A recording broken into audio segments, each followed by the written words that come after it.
Blood സർക്കുലേഷൻ്റെ ഒരു കുറവുണ്ട്. അപ്പം നമുക്കൊരു 15 ദിവസം കഴിഞ്ഞിട്ട് ഒരു സ്കാനിങ് കൂടി ചെയ്തിട്ട് നമുക്ക് എന്താണെന്ന് നോക്കാമെന്ന് പറഞ്ഞു. നമുക്ക് ഇത് ഫസ്റ്റ് എക്സ്പീരിയൻസ് ആണ് സിസേറിയൻ എന്ന് പറയുന്നത്. ഫുഡ് കഴിക്കണോ വേണ്ടിയോ ഒന്നും നമുക്കറിയില്ല. അത് കഴിഞ്ഞിട്ട് എന്നോട് പറഞ്ഞു അനസ്തേഷ്യ അടിക്കുമ്പോൾ നമ്മുടെ ഈ അരൻ്റെ താഴത്തോട്ട് നമുക്ക് തരിക്കും, അപ്പോൾ നമ്മൾ പിന്നെ ഒന്നും അറിയില്ല എന്ന് പറഞ്ഞു. അപ്പം നമ്മൾ തന്നെ സമാധാനമായില്ല, നമുക്ക് പെയിനൊന്നും കാര്യങ്ങളൊന്നും അറിയില്ല, ഇത് അടിച്ചു കഴിഞ്ഞാൽ നമ്മളൊന്നും അറിയില്ല എന്ന് പറഞ്ഞു. അപ്പോൾ അവർ പറഞ്ഞു തരിച്ചിട്ടുണ്ടാവും എന്ന് പറഞ്ഞിട്ട് പെട്ടെന്ന് തന്നെ കടത്തിയതും ഓപ്പറേഷൻ ചെയ്തപ്പോൾ ഭയങ്കര pain. Hello, welcome back our YouTube channel. ഇന്ന് നമ്മൾ വന്നിട്ടുള്ളത് നമുക്കുണ്ടായ ഒരു പേഴ്സണൽ എക്സ്പീരിയൻസ് നിങ്ങളായിട്ടൊന്ന് ഷെയർ ചെയ്യാൻ വേണ്ടിയിട്ടാണ്. അതോടൊപ്പം ഒരു മെസ്സേജ് പാസ് ചെയ്യാനായിട്ടാണ് വന്നിട്ടുള്ളത്. അപ്പോൾ നമുക്ക് പെട്ടെന്ന് തന്നെ വീഡിയോയിലോട്ട് പോകാം. അതിന് മുമ്പായിട്ട് നമ്മൾ വീഡിയോ സ്കിപ്പ് ചെയ്യാതെ മുഴുവനായിട്ട് കാണാൻ ശ്രമിക്കുക കേട്ടോ. അപ്പോൾ നമ്മൾ പറയാൻ പോകുന്നത് നമ്മുടെ ഡെലിവറി എക്സ്പീരിയൻസ് ആണ്. അപ്പോൾ ഇത് നമ്മളെ രണ്ടാമത്തെ ഡെലിവറി ആയിട്ടോ. ഫസ്റ്റത്തെ ഡെലിവറി നമുക്ക് നോർമലായിരുന്നു, ഒരു കുഴപ്പമില്ലായിരുന്നു കേട്ടോ. സെക്കൻഡ് ഡെലിവറി ആയപ്പോൾ നമുക്കൊരു 8 മാസമായപ്പോൾ നമുക്ക് യാതൊരു കുഴപ്പമില്ലായിരുന്നു. സ്കാനിങ്ങിലായാലും നമ്മുടെ ചെക്കപ്പിലായാലും യാതൊരു കുഴപ്പമില്ലായിരുന്നു കേട്ടോ. നമുക്ക് 8ാം മാസത്തിലൊരു സ്കാനിങ് പറഞ്ഞിരുന്നു. ആ സ്കാനിങ് നമ്മൾ ചെയ്ത് കഴിഞ്ഞപ്പോൾ നമ്മളോട് പറഞ്ഞു നമ്മുടെ മോന് ബ്ലഡ് സർക്കുലേഷൻ്റെ ഒരു കുറവുണ്ട് എന്ന് പറഞ്ഞു. വേറെ നമുക്ക് വെയിറ്റിൻ്റെ പ്രശ്നമൊന്നും പറഞ്ഞില്ല, വെയിറ്റ് കുറവാണെന്ന് പറഞ്ഞിരുന്നു കേട്ടോ. അപ്പം നമ്മളത് അത്ര വലിയ കാര്യമാക്കിയൊന്നും ചെയ്തില്ല. കാരണം നമുക്ക് ഫസ്റ്റത്തേതായാലും നമുക്ക് മോള് വെയിറ്റ് കുറവായിരുന്നു, എന്നാലും നമുക്ക് കുഴപ്പമില്ലായിരുന്നു കേട്ടോ. അപ്പം ഞാൻ പറഞ്ഞു കുഴപ്പമില്ല, ഇത് നമുക്ക് ഫസ്റ്റത്തെ മോളായിരുന്നു, നമുക്ക് വെയിറ്റ് കുറവായിരുന്നു എന്ന് പറഞ്ഞു.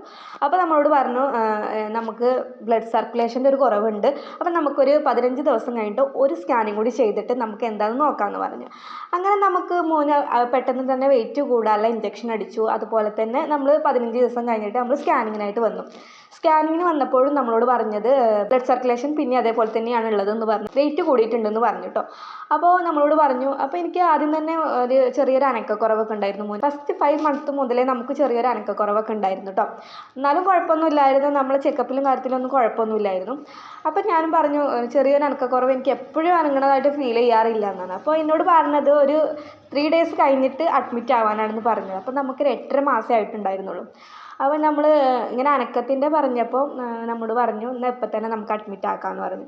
അങ്ങനെ അഡ്മിറ്റൊക്കെ ആക്കി നമ്മളോട് തലേന്ന് തന്നെ വന്നിട്ട് ഫുഡ് സ്റ്റോപ്പ് ചെയ്യാനൊന്നും പറഞ്ഞില്ല. നമ്മളോട് പറഞ്ഞിരുന്നു ചിലപ്പോൾ സിസേറിയൻ വേണ്ടി വരും എന്ന് പറഞ്ഞിരുന്നു.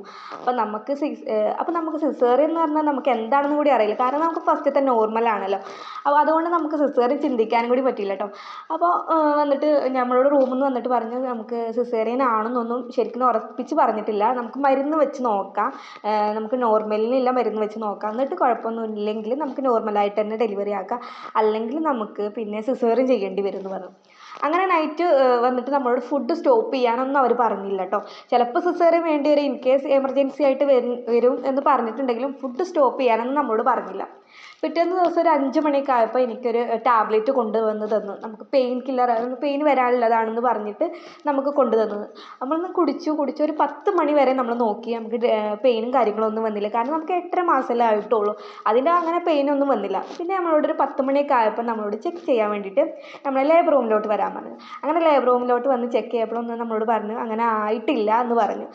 അത് കഴിഞ്ഞിട്ട് നമ്മളോട് പറഞ്ഞു നമുക്ക് സിസേറിയൻ ചെയ്യാം, പെട്ടെന്ന് തന്നെ സിസേറിയൻ ചെയ്യാമെന്ന് പറഞ്ഞു. അപ്പം നമ്മളും ആകെ ഷോക്കായി പോയി. പക്ഷെ നമുക്ക് ഫുഡിൻ്റെ കാര്യമൊന്നും നമുക്കറിയില്ല, കാരണം നമുക്ക് ഇത് ഫസ്റ്റ് എക്സ്പീരിയൻസ് ആണ് സിസേറിയൻ എന്ന് പറയുന്നത്.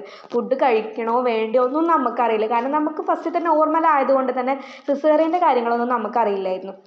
അപ്പം നമ്മളോട് പേപ്പറിൽ സൈൻ ചെയ്യാനൊക്കെ പറഞ്ഞു. അങ്ങനെ സൈനൊക്കെ ചെയ്തു. പെട്ടെന്ന് തന്നെ ഞാനൊന്ന് ഫ്രഷായി വന്ന് നമുക്ക് യൂറിൻ ട്യൂബും അതുപോലെ തന്നെ കയ്യിൽ ക്യാനലൊക്കെ വെച്ചു. എന്നാൽ കൂടി എന്നോട് ഫുഡ് കഴിച്ചോ എന്നൊന്നും അപ്പോൾ അവരൊന്നും ചോദിച്ചില്ല. അങ്ങനെ നമുക്കും തന്നെ അറിയില്ലായിരുന്നു കേട്ടോ, ഫുഡ് കഴിക്കണം കഴിക്കേണ്ട അങ്ങനത്തെ ഒന്നും അറിയില്ലായിരുന്നു. അങ്ങനെ ഒരു പേഷ്യൻ്റ് ഉള്ളിലുണ്ടായിരുന്നു സിസേറിയന്. അങ്ങനെ അത് കഴിഞ്ഞ് നെക്സ്റ്റ് എന്നെ കയറ്റി ഒരു 12 മണിയൊക്കെ ആകുമ്പോഴാണ് എന്നെ കയറ്റുന്നത്. കയറ്റി കഴിഞ്ഞ് അനസ്തേഷ്യൻ്റെ ഡോക്ടർ വന്നിട്ട് എന്നോട് ചോദിച്ചു എന്താ ഫുഡ് കഴിച്ചത് ചോദിച്ചു. അപ്പം ഞാൻ പറഞ്ഞു ഞാൻ രാവിലെ അപ്പം കഴിച്ചു, അതുപോലെ തന്നെ നൈറ്റിൽ ചോറ് കഴിച്ചു, പിന്നെ ഞാൻ ഫ്രൂട്ട്സുകൾ കുറേ കഴിച്ചിട്ടുണ്ടായിരുന്നു, അതുപോലെ തന്നെ വെള്ളം കുടിച്ചിരുന്നു, അതൊക്കെ പറഞ്ഞു. അപ്പം നമ്മളോട് സ്റ്റോപ്പ് ചെയ്യാനൊന്നും പറഞ്ഞിട്ടില്ലല്ലോ ഫുഡ്, അപ്പം നമ്മളെല്ലാം കഴിച്ചു. അത് കഴിഞ്ഞിട്ട് എന്നോട് പറഞ്ഞു അനസ്തേഷ്യ അടിക്കുമ്പോൾ നമ്മുടെ ഈ അരൻ്റെ താഴത്തോട്ട് നമുക്ക് തരിക്കും, അപ്പോൾ നമ്മൾ പിന്നെ ഒന്നും അറിയില്ല എന്ന് പറഞ്ഞു. അപ്പം നമ്മൾ തന്നെ സമാധാനമായില്ല, നമുക്ക് പെയിനൊന്നും കാര്യങ്ങളൊന്നും അറിയില്ല, ഇത് അടിച്ചു കഴിഞ്ഞാൽ നമ്മളൊന്നും അറിയില്ല എന്ന് പറഞ്ഞു. അങ്ങനെ നമ്മൾ അനസ്തേഷ്യക്ക് വേണ്ടി കടന്ന് അനസ്തേഷ്യ അടിച്ചു. അനസ്തേഷ്യ ഒരു വട്ടം അടിച്ചപ്പോൾ എനിക്ക് തരിച്ചില്ല. ഒന്നാമത് എനിക്ക് ഞരമ്പ് കിട്ടാനും പ്രയാസമായിരുന്നു കേട്ടോ.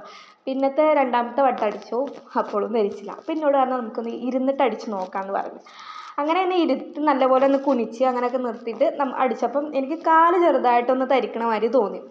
അപ്പോൾ കാല് തരിച്ചപ്പോൾ ഞാൻ പറഞ്ഞു എനിക്ക് ചെറുതായിട്ടൊരു തരിക്കൽ വരുന്നുണ്ട് എന്ന്. അപ്പോൾ പെട്ടെന്ന് തന്നെ എന്നെ കടത്തി. അപ്പോൾ അവർ പറഞ്ഞു തരിച്ചിട്ടുണ്ടാവും എന്ന് പറഞ്ഞിട്ട് പെട്ടെന്ന് തന്നെ കടത്തിയതും ഓപ്പറേഷൻ ചെയ്ത ഭയങ്കര പെയിൻ എന്താണെന്നാണ് നമ്മൾ പച്ച ഇറച്ചിയിൽ നമ്മൾ കീറൂല അതേപോലെ. കാരണം എനിക്ക് തരിച്ചിട്ടില്ലായിരുന്നു, ചെറിയൊരു തരിപ്പേ വന്നിട്ടുണ്ടായിരുന്നുള്ളൂ കേട്ടോ. അപ്പോൾ എന്നോട് വന്നിട്ട് എന്താ ഫുഡൊക്കെ കഴിച്ചതാണ്. അപ്പം നമ്മൾ ഫുഡ് കഴിച്ചതൊക്കെ നമ്മൾ പറഞ്ഞു.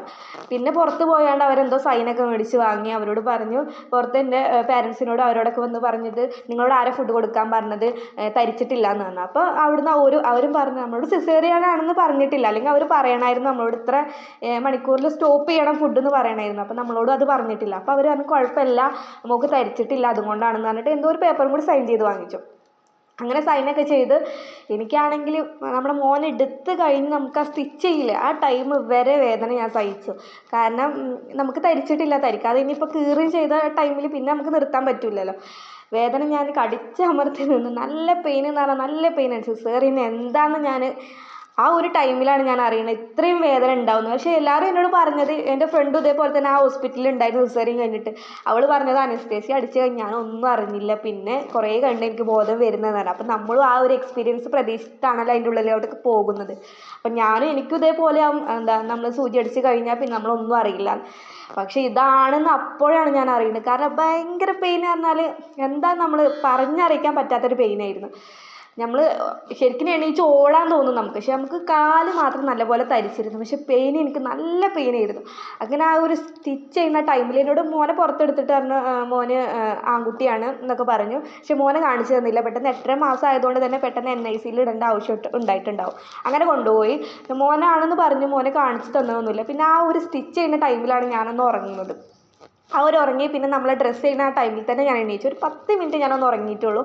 അത് കഴിഞ്ഞിട്ട് നമ്മൾ ഡ്രസ്സൊക്കെ ചെയ്ത് നമ്മുടെ റൂമിലോട്ട് വന്നിട്ട് നമ്മൾ എല്ലാവർക്കും കാണിച്ചു കൊടുക്കുമല്ലോ. അങ്ങനെ കാണിച്ചു കൊടുത്ത് നമ്മൾ നേരെ ICUലോട്ട് മാറ്റി. ICUലോട്ട് മാറ്റുമ്പോൾ നമുക്ക് ഭയങ്കര പെയിൻ പറഞ്ഞാൽ പെയിൻ നിൽക്കുന്നതന്നെയല്ല. എന്നിട്ട് ഞാൻ പറഞ്ഞില്ല പെയിൻ ഉണ്ടെന്ന് ഞാൻ ആരോടും പറഞ്ഞില്ല. അങ്ങനെ നമ്മുടെ സിസേറിയൻ കഴിഞ്ഞ് 2 മണിക്കാണ്, ഉച്ചയ്ക്ക് 2 മണിക്ക് നമ്മൾ ICUയിൽ കയറ്റിയിട്ട് പിന്നെ നമ്മൾ രാത്രി 10 മണിക്കാണ് ഇറക്കുള്ളൂ. പിന്നെ രാത്രി ഒരു 9 മണി ആയപ്പോൾ എനിക്ക് വേദന സഹിക്കാൻ കഴിയാതെ ഞാൻ പറഞ്ഞു എനിക്ക് നല്ല പെയിൻ ഉണ്ടെന്ന്. അപ്പോൾ നമ്മുടെ കൂടെ സിസേറിയൻ ചെയ്ത് കിടക്കുന്നവർക്ക് നല്ല ഉറക്കം. കാരണം അവർക്ക് പെയിൻ ഉള്ളതായിട്ട് എനിക്ക് തോന്നിയില്ല. എനിക്ക് പെയിൻ ഉണ്ടാവും അതിൻ്റേതായ, പക്ഷേ എനിക്ക് വേദന കൊണ്ട് എന്താ ചെയ്യേണ്ടതെന്ന് തന്നെ അറിയില്ല. പക്ഷെ നമുക്ക് അനങ്ങാനൊന്നും കഴിയുന്നില്ല കേട്ടോ, കാരണം കാല് നല്ല തരിച്ചിട്ടുണ്ടായിരുന്നു. അങ്ങനെ ഒരു 9 മണിയാകുമ്പോൾ സിസ്റ്റർ വന്നിട്ട് നമുക്ക് പെയിൻ കില്ലർ അടിച്ചു. അങ്ങനെ ആ ഒരു പെയിൻ അപ്പം അങ്ങനെ മാറി. പിന്നെ നമുക്ക് നല്ലൊരു ഉറക്കം ഉണ്ടായിരുന്നു. പിന്നെ ഒരു 10 മണിയായപ്പോൾ എന്നെ റൂമിലോട്ട് ഷിഫ്റ്റ് ചെയ്ത് കുഴപ്പമൊന്നുമില്ല, വെള്ളമൊക്കെ കൊടുക്കാൻ പറഞ്ഞു, വൊമിറ്റിങ് ചെയ്യുന്നുണ്ടോ നോക്കാൻ പറഞ്ഞു. അങ്ങനെ വെള്ളമൊക്കെ ഞാൻ കുടിച്ചു, വൊമിറ്റിങ്ങും കാര്യങ്ങളൊന്നും ഇല്ലായിരുന്നു. അങ്ങനെ നമ്മൾ റൂമിലോട്ട് മാറ്റി നല്ല പോലെ അന്ന് സുഖമായിട്ട് അന്ന് കിടന്നുറങ്ങി. നമുക്ക് അന്ന് ഓർമ്മയില്ല അന്ന് ഉറങ്ങി കഴിഞ്ഞത്. കാരണം നമുക്ക് നല്ലൊരു പെയിൻ കില്ലർ അടിച്ചുകൊണ്ട് ആ വേദന കണ്ട് മാറിയപ്പോൾ ഉള്ളൊരു ഉറക്കം. അപ്പം നമ്മളെ ഓപ്പറേഷൻ തിയേറ്ററിൽ നിന്നുള്ളൊരു മയക്കാണ് പിന്നെ ഞാൻ റൂമിലോട്ട് മാറ്റി കഴിയുമ്പോഴാണ് ഞാൻ അങ്ങനെ ഉറങ്ങുന്നത്. അങ്ങനെ നമ്മൾ രാവിലെ ആയി, നമുക്ക് യൂറിൻ ട്യൂബ് എടുക്കണമല്ലോ, നമുക്ക് നടക്കണം. അങ്ങനെ യൂറിൻ ട്യൂബ് എടുത്ത് നമ്മളെ നടത്തിക്കും. അങ്ങനെ നടത്തിച്ചു. പിറ്റേ ദിവസം മുതൽ എനിക്ക് ഭയങ്കര തലവേദന, അതുപോലെ തന്നെ പെരടി വേദന. അപ്പം നമുക്ക് ഇരിക്കാനും എല്ലാവരോടും ദേഷ്യം തോന്നും നമുക്ക്. മോന് NIC തന്നെ ഇരുന്നു. നമുക്കൊരു 2 ദിവസം കഴിഞ്ഞിട്ടാണ് മോനെ തന്നത്. കാരണം നമുക്ക് 8.5 മാസമല്ലേ ആയിട്ടുള്ളൂ. അപ്പം നമുക്ക് അങ്ങനെ തരാൻ പറ്റില്ല എന്ന് പറഞ്ഞു. അപ്പം നമുക്ക് എല്ലാവരോടും ഭയങ്കര ദേഷ്യം, നല്ല തലവേദന, മൈഗ്രെയിൻ്റെ ഒക്കെ തലവേദന, മറ്റു തലവേദന, അതുപോലെ തന്നെ പെരടി വേദന. അപ്പോൾ ഡോക്ടർ വന്ന് നമുക്ക് റൂമിലോട്ട് വരുമ്പോൾ ഞാൻ പറയും ഇങ്ങനെ തലവേദന ഉണ്ട്, പെരടി വേദന ഉണ്ട് പറയുമ്പോൾ ഇത് ചെയ്ത ഒട്ടുമിക്ക ആൾക്കാർക്കും അങ്ങനെ ഉണ്ടാവും സിസേറിയൻ കഴിഞ്ഞാൽ. നമ്മൾ പില്ലോ ഒന്നും വെക്കാതെയാണ് നമ്മൾ കിടന്നിരുന്നത്. അപ്പോൾ എന്നോട് പറഞ്ഞ് തലയണി വെച്ചിട്ടായിരിക്കും തലവേദന. അപ്പം നമ്മൾ പറഞ്ഞ് തലയണിയൊന്നും വെക്കുന്നില്ല എന്നാണ്. പിന്നെ അങ്ങനെ നമ്മൾ ഹോസ്പിറ്റലിൽ നിന്ന് ഡിസ്ചാർജ് ആകുന്നത് വരെ നമുക്ക് ആ തലവേദന ഉണ്ടായിരുന്നു, അതേപോലെ തന്നെ പെരടി വേദന ഉണ്ടായിരുന്നു. അപ്പം നമ്മൾ ഡിസ്ചാർജ് ആകുന്ന അന്ന് ഡോക്ടർ വന്ന് നോക്കുമ്പോഴും ഞാൻ പറഞ്ഞു എനിക്ക് ഈ തലവേദന മാറുന്നേ ഇല്ല എന്ന് പറഞ്ഞു. അപ്പോൾ ഒരു 3 ദിവസം കഴിഞ്ഞപ്പോൾ തന്നെ നമുക്ക് മോനെ തന്ന് കുഴപ്പമൊന്നുമില്ല, മോന് മഞ്ഞൊക്കെ നോക്കുമല്ലോ, അതിലൊന്നും യാതൊരു കുഴപ്പമൊന്നും ഇല്ലായിരുന്നു. പിന്നെ നമുക്ക് ഡിസ്ചാർജ് ചെയ്യുന്ന ആ ടൈമിൽ ഡോക്ടർ വന്ന് നമ്മളെ ചെക്ക് ചെയ്യുമ്പോൾ ഞാൻ പറഞ്ഞു എനിക്ക് ഇപ്പോഴും തലവേദനയുണ്ട്, അതുപോലെ തന്നെ പെരടി വേദനയുണ്ടെന്നാണ്. അപ്പോൾ ഡോക്ടർ എന്നോട് പറഞ്ഞു നല്ലപോലെ വെള്ളം കുടിച്ചിട്ട് റെസ്റ്റ് എടുക്കാൻ പറഞ്ഞു. നല്ലപോലെ എപ്പോഴും വെള്ളം കുടിക്കണം. നമ്മൾ പ്രസവം കഴിഞ്ഞാലും സിസേറിയൻ കഴിഞ്ഞാലൊക്കെ നമ്മൾ വെള്ളം കുടി കുറവാണ്. വെള്ളം കുടിക്കാൻ പാടില്ല എന്നാണ് കാരണവന്മാർ പറയുന്നത്. കുറച്ചൊക്കെ കുടിക്കാൻ പാടുള്ളൂ എന്നൊക്കെ പറയും, വയറ് ചാടും അങ്ങനെയൊക്കെ പറയും. പക്ഷേ ഞാനങ്ങനെ നിർത്താതെ ഡോക്ടർ പറഞ്ഞ പോലെ തന്നെ നിർത്താതെ വെള്ളം കുടിച്ചു എനിക്ക് നല്ല കുറവുണ്ടായിട്ട്. പിന്നീട് ആ തലവേദന ആ പെരടി വേദന പിറ്റേ ദിവസം മുതൽ എനിക്ക് വന്നിട്ടില്ല. കാരണം ഞാൻ കണ്ടിന്യൂസ് ആയിട്ട് വെള്ളം മാത്രം കുടിച്ചുകൊണ്ടിരുന്നു. അങ്ങനെ നമുക്ക് വീട്ടിലെത്തി പിറ്റേ ദിവസം മുതൽ എനിക്ക് ആ തലവേദനയും പെരടി വേദനയും മാറി. അപ്പോൾ ഇതിൽ നിന്ന് എനിക്ക് പറയാനുള്ള മെസ്സേജ് എന്ന് പറഞ്ഞാൽ, നമ്മൾ ഒരു ഡെലിവറി ആയിട്ട് നമ്മൾ ഹോസ്പിറ്റലിൽ ലേബർ പെയിൻ ആയിട്ട് അഡ്മിറ്റ് ആയി കഴിഞ്ഞാൽ നമ്മൾ ഒരിക്കലും തന്നെ ഹെവി ഫുഡ് ഐറ്റംസ് ഒന്നും കഴിക്കാൻ പാടില്ല. ലൈറ്റ് ആയിട്ട് എന്തെങ്കിലും കഴിക്കാമെന്നല്ലാതെ നമ്മൾ ഹെവി ആയിട്ടുള്ള ഫുഡ് ഐറ്റംസ് ഒന്നും തന്നെ ട്രൈ ചെയ്യാതിരിക്കുക. ഇൻ കേസ് നമുക്ക് എമർജൻസി ആയിട്ട് സിസേറിയൻ വേണ്ടി വന്നാൽ ചിലപ്പോൾ ഒന്ന് വയറിളക്കാനുള്ളൊരു അവസരം കിട്ടിയെന്ന് വരില്ല. എനിക്ക് എന്തായാലും വയറ് ഇളക്കിയിട്ടില്ല കേട്ടോ. സാധാരണ ഒരു പ്രസവം ആയാലും സിസേറിയൻ ആയാലും വയറ് മോറാറുണ്ട്. ഞാൻ കേട്ടിട്ടുണ്ട്. എനിക്ക് ഫസ്റ്റത്തെ ഡെലിവറിക്കൊക്കെ എനിക്ക് അങ്ങനെ ഉണ്ടായിട്ടുണ്ട്. സെക്കൻഡ് എനിക്ക് വയറിളക്കിയിട്ടില്ലായിരുന്നു. അതുകൊണ്ട് തന്നെ എനിക്ക് അനസ്തേഷ്യ 3 തവണ അടിച്ചിട്ട് ഞാൻ തരിച്ചിട്ടില്ലായിരുന്നു. തരിപ്പുണ്ടായിരുന്നു, പക്ഷെ പെയിൻ ഉണ്ടായിരുന്നു എനിക്ക്. തരിപ്പ് പറഞ്ഞാൽ കാലിന് ചെറുതായിട്ട് നമുക്ക് അനക്കാൻ പറ്റാത്തൊരു സിറ്റുവേഷൻ ഉണ്ടായിരുന്നു. തലവേദന, നല്ല തലവേദന ഉണ്ടാവും, അതുപോലെ തന്നെ പെരടി വേദന ഉണ്ടാവും. അപ്പം നമ്മൾ ചെയ്യേണ്ട കാര്യം എന്താണെന്ന് വെച്ചാൽ നമ്മൾ പില്ല വെക്കാതെ കിടക്കുക കേട്ടോ. അതായത് നമ്മളൊരു മാസമെങ്കിലും നമ്മൾ തലക്കണി വെക്കാതെ കിടക്കുക. അതുപോലെ തന്നെ വെള്ളം നന്നായിട്ട് കുടിക്കുക. വെള്ളം കുടിക്കരുതെന്നൊക്കെ ചിലർ പറയും. വെള്ളം കുടിച്ച് നമ്മൾ തലയണി വെക്കാതെ കിടന്നാൽ നമ്മളെ തലവേദന പെരടി വേദന മാറുന്നില്ല. ഷുവറാണ്, എൻ്റെ ഒരു എക്സ്പീരിയൻസ് എന്നാണ് നിങ്ങളോട് ഞാൻ പറയാം. അപ്പോൾ ഇതൊക്കെയാണ് നമ്മുടെ ഡെലിവറി എക്സ്പീരിയൻസ്. നിങ്ങൾക്ക് ഇതുപോലത്തെ എക്സ്പീരിയൻസ് ഉണ്ടെങ്കിൽ ഷെയർ ചെയ്യുക, കമൻറ്റിലൂടെ അറിയിക്കുക. അപ്പോൾ എല്ലാവർക്കും നമ്മുടെ വീഡിയോ ഇഷ്ടപ്പെട്ടു എന്ന് വിചാരിക്കുന്നു. ഇഷ്ടപ്പെട്ട ഉറപ്പായിട്ട് നമ്മുടെ ചാനൽ സബ്സ്ക്രൈബ് ചെയ്യാൻ മറക്കരുത് കേട്ടോ.